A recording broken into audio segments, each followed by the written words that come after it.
आईला देवी, फार मोठी चाल खेळलात तुम्ही माझ्या बरोबर. आपण बरं असं पुढे जाऊ देऊ त्यांना. हे बघा, तुम्ही काय बी करा तिकीट मिळवा.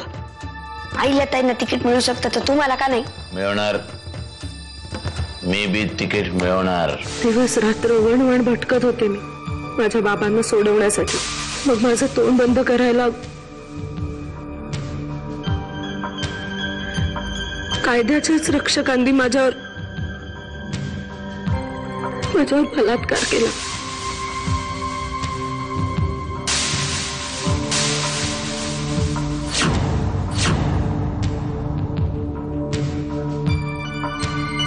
नंदिनी,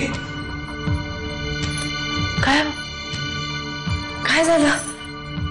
पुन्हा स्वप्न पाहिलं का? हा, शांत व्हा तुम्ही. हर कुत्ते का दिन आता है, माझं बी येईल. मोराचकरची भीती दाखवतोय रे तू.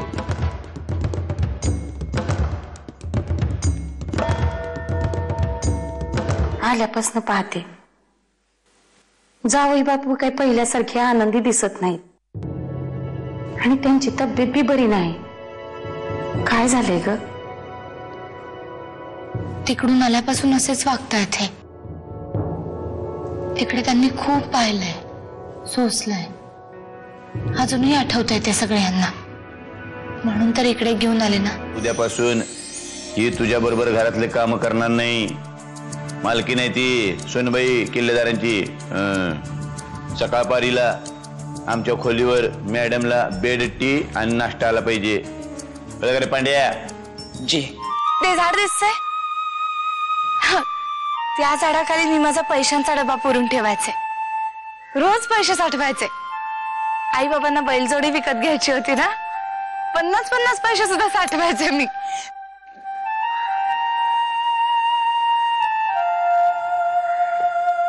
काय झालं? काही नाही जानकी, आपण आता घरी जाऊया. नाही चालवत मला. का? थोडस पुढे जाऊन येऊयात ना. नाही जानकी, काही करावंसं वाटत नाहीये मला. चल जाऊया. तयार आहे का ती? ऐकूनच घ्यायला तयार नव्हत्या.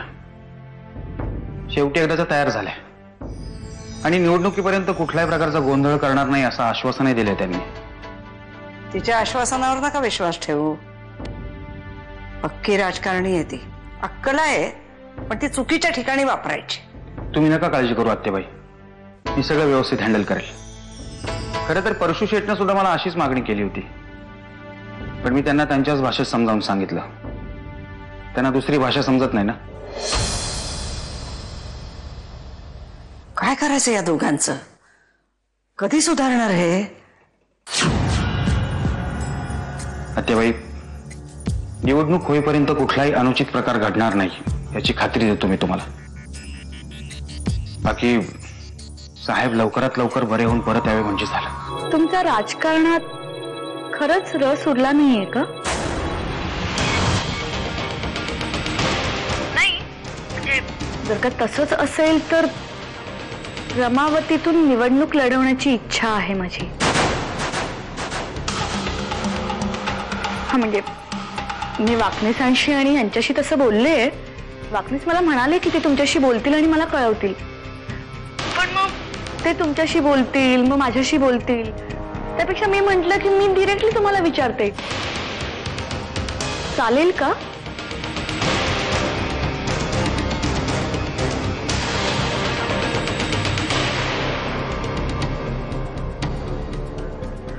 हॅलो,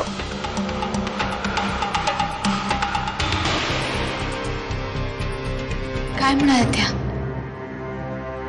तिला रमावतीतून निवडणुकीसाठी उभं राहायचंय.